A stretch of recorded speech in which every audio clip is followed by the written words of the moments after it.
Hey guys, welcome back to the Thrifty Christian YouTube channel. I want to talk about Mercari drop shipping. A couple of questions have come up about, hey, what do you do when Mercari finds out that you're using an address from someone else that's not your own? Okay. And one of the replies from one of the comments that I've gotten on one of the videos where I show the example of how to fill an order. And I think it was about the amount of profit that I made off of one sale. And then I went through showing how to complete the order. Anyway, so there's a fear of people either getting caught or people that have gotten caught. And first of all, I want to say this. I, in no way, shape, or form, am receiving any benefit from making these videos because, first of all, my channel is not big enough to where I can monetize it. I'm not selling you a course, okay? So therefore, in my opinion, I have no reason to lie to you. Everything that I'm telling you that I'm doing in these videos is true. And until something changes, then I'm going to update. So if I get caught or if I get my account suspended or anything that happens that you guys need to be aware of, I'm going to make a video to update you on that, just like I am right now, to update you guys on what's happening with me, okay? So it may be different for everybody. I don't know. And this is just a trial and error thing. So I'm here in Florida and I'm still drop shipping. Just to clarify, I've made many sales. I can't go in and show you my store. I will not go in and show you my items that I've sold. But again, I have no reason to lie to you. I'm still making sales. I've made sales this morning, overnight, and I've filled those orders. So let's talk about specifically what you can do to either eliminate the fear of getting caught. Well, first of all, again, if you've got a Mercari app and you're selling other stuff on it that you're worried about losing your account for, like for me, example, I mean, I sell all kinds of stuff. You can look behind me over here. You can see hats. You can see all kinds of stuff, you know, CDs and just various things. I mean, even little clocks, you know what I mean? And we're going to talk about this and other things hopefully later on in this video to kind of give you an understanding where I'm going with all this. So, where was I? Okay, the fear of getting caught. Okay, so if you're selling like your individual stuff, then I wouldn't take the risk, quite honestly. I wouldn't be like selling all these little things that I have, little finger puppets, you know what I mean? I wouldn't be selling these things that I actually physically have. And if I've had like a large quantity, because I have a huge amount of clothing that I sell. So there's not really any sense in me risking all of those listings that I've done, you know, of clothing for drop shipping. So if you're going to drop ship, make the store just a drop ship store.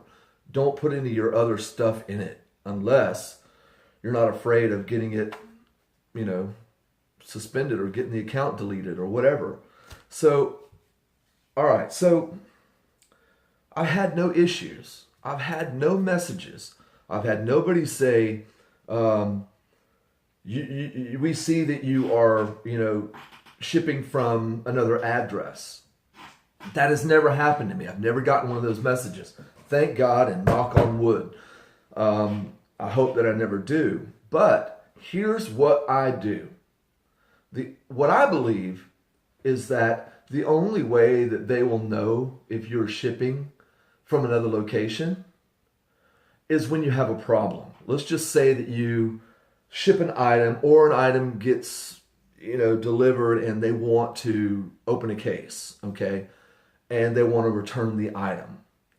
Well, that's when I believe the problems start to happen. If you start to deliver products that are just garbage products, if you're just, you know, drop shipping stuff that's just not really that great, and it gets to the customer and they have a problem with it, it's not really as described, and they open a case against you, then and only I think is when Mercari will find out that you're shipping it from another address, because they'll take your return shipping information, they'll look into it, and that's when they will, because the customer has to take a picture of it, okay, and send it to them.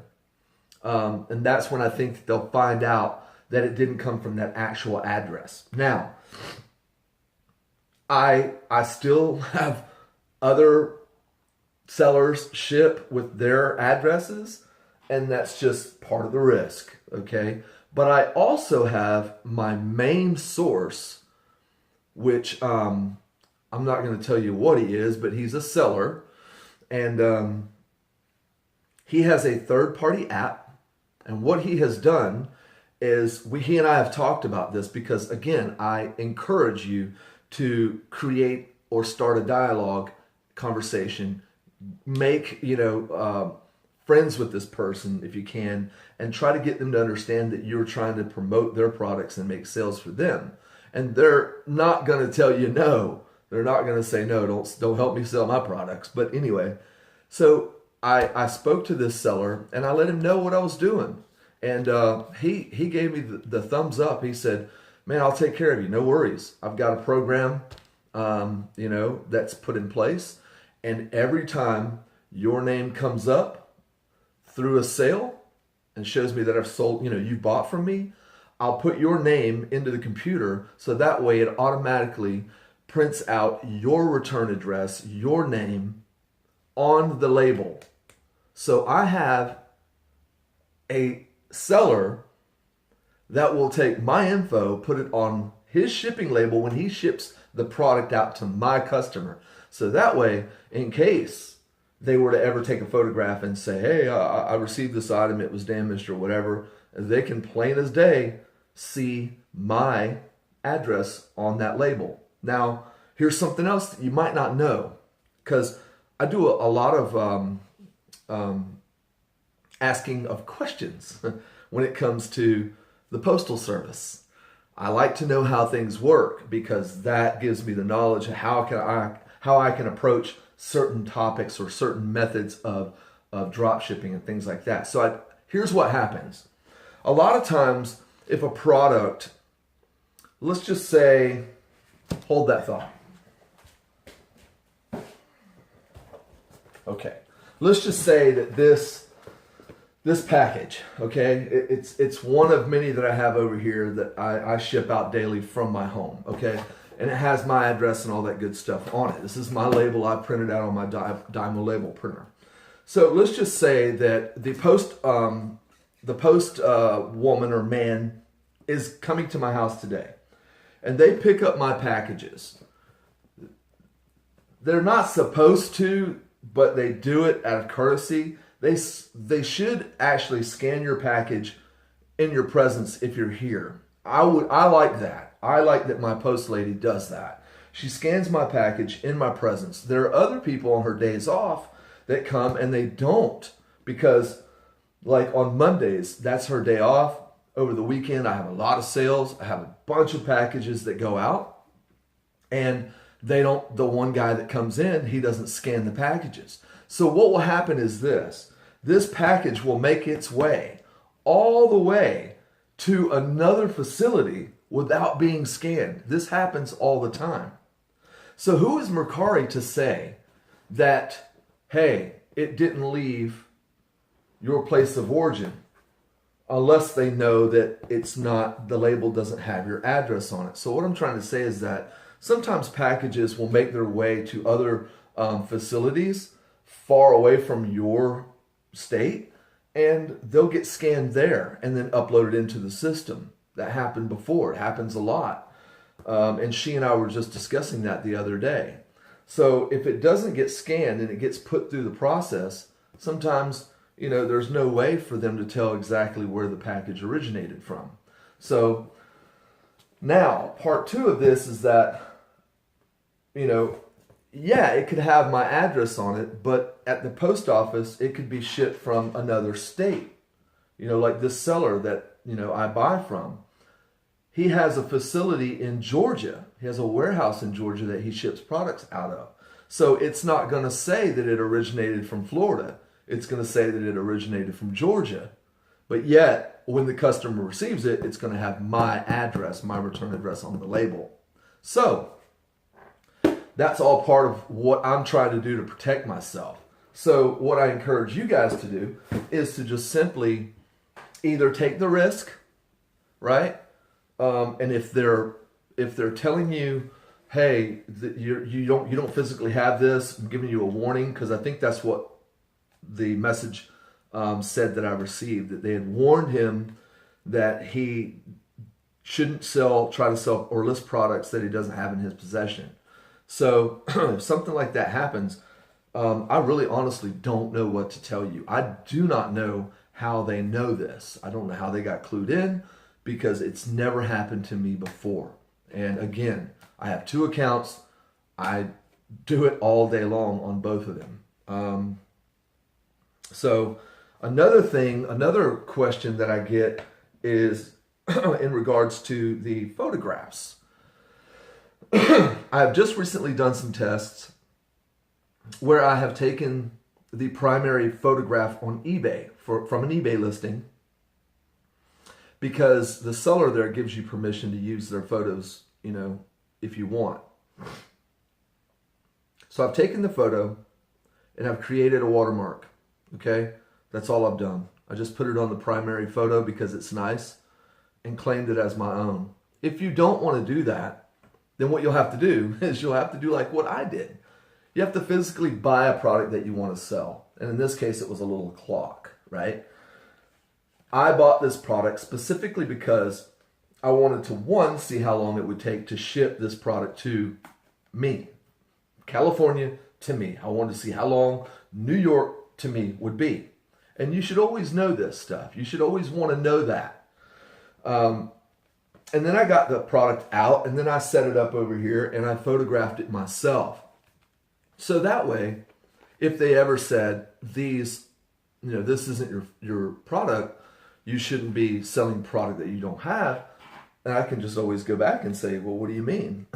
These are my photographs. I took them, and then specifically ask them, how do you know that I'm selling products that aren't in my possession? What gave you the clue? And then they would have to obviously divulge that information to you. So that's what I do sometimes if it's a product that I think is very, that the stock photos are very risky, because I don't like using the stock photos. Somehow, some way, they're able to pick up on that. And I don't know what technology they have. I don't even pretend to be, versed in that area. So again, it's all about, taking a risk. If you're going to do it, do it. If not, but don't sit around and wait and be like, well, I'm going to ruin my account. Well, if you're not using the account, then what difference does it make? If you're not going to drop ship on it, and, like I said, if you're worried about the account, just open up 2 accounts. Use your wife's name or your mother's name or whoever. But again, you got to also realize that if you do that, they're responsible for the taxes, because Mercari is going to want all the identification for that person opening up that account. They're going to want to scan they're going to want you to send in a scan of your ID, so that way they can verify who's on that account. So again, I hope this answers up some of the questions, and if you got any other questions for me, please go ahead and put them in the description box or the question box below. But guys, I'm telling you that I've not had a problem. Just to sum this up, I've not had a problem. I've never had a message. And as far as the photographs go, I don't encourage that you use the stock photo unless you throw a watermark on it that distinctly makes it look like your own and it matches your store name or something like that. So I don't know what else I can tell you guys other than that, because I've had discussions with other people that have emailed me, we've had phone conversations, and it seems like that's the number one question that comes up. Hey, what if they find out? So let me end this by saying, if you do have a problem with a customer, okay, I don't encourage anybody to go and try to sell products that they've got to pay $20, $40, $50 for, because I guess in my mind, the higher the dollar amount that someone's willing to spend, I would believe that, like myself, I would be more apt to doing more research into finding a better price. So let's just say I was going to go pay $100 for something. I would be more apt to search eBay, Amazon for the best price, as where someone that's buying a $20 clock, $20 is not that much. They're really not going to go search, all these other selling sites for a product that they think that's well within their budget, and they don't want to waste their time scouring and looking for the same item.